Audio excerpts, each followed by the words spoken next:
BNP নেতাকর্মীরা কেউ বসে আছেন, শোকে বিহ্বল, কেউ বা দাঁড়িয়ে আছেন। মঙ্গলবার তাদের মধ্যে কোনো উচ্ছলতা নেই কোনো চিরাচরিত ব্যস্ততাও। রাজধানীর এভার কেয়ার হাসপাতাল এলাকা যেন নীরব, শোকাবহ। হাসপাতালে গোসল করানো হয়েছে মরদেহ, লাশ রাখা হয়েছে হাসপাতালের হিমঘরে।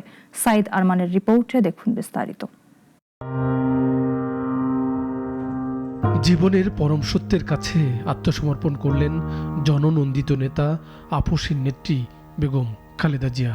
মঙ্গলবার সকাল ৬টার দিকে এভার কেয়ার হাসপাতালে চিকিৎসকদের সব চেষ্টা ব্যর্থ করে দিয়ে বিদায় নেন তিনবারের প্রধানমন্ত্রী। গত মাসে ২৩ তারিখ শারীরিক অবস্থার অবনতি হলে হাসপাতালে ভর্তি করা হয়।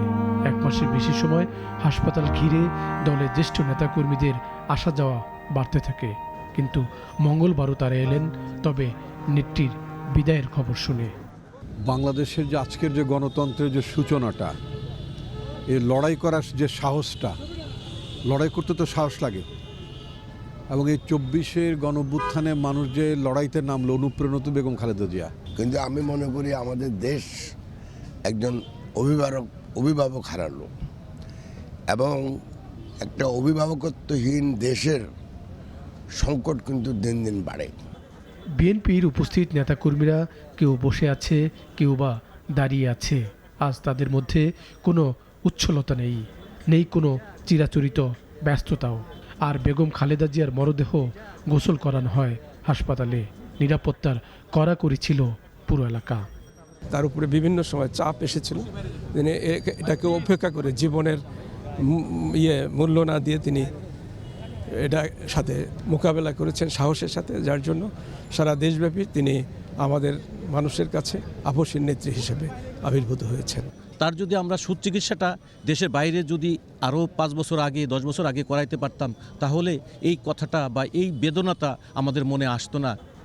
যদিও দেশের এই সংকটকালে তিনি সুস্থ হয়ে ফিরে আসবেন এমন আশা ছিল অনেকের কাছে। হাসপাতাল এলাকায় তাই শোকের নীরবতা, শোকাবহ অবস্থা। কর্মীরা কেউ চোখের কোণে গড়িয়ে পড়া পানি মুছে শক্ত থাকার চেষ্টা করছিলেন, আবার উপস্থিত নেতা কর্মীরা একজন আরেকজনকে দিচ্ছিলেন সান্ত্বনা। বাংলাদেশের এই সংকটকালীন সময় দেশনেত্রী বেগম খালেদা জিয়া কি আমাদের খুবই দরকার ছিল। অপূরণীয় ক্ষতি, দেশের যে এরকম নেত্রী আরও আবার জন্ম নেওয়া মানে দরকার। সারা বাংলাদেশ একজন কিংবদন্তি নেত্রীকে হারিয়েছে, এবং এইরকম নেতৃত্ব ভবিষ্যতে সৃষ্টি হতে কত সময় লাগবে জানি না। নেতাকর্মী, সাধারণ মানুষ সবাই বলছে ইতিহাস হয়ে থাকবেন বেগম খালেদা জিয়া।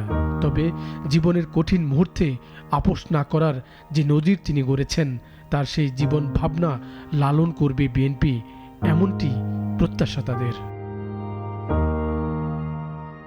সাইদ আরমান, নাগরিক, ঢাকা।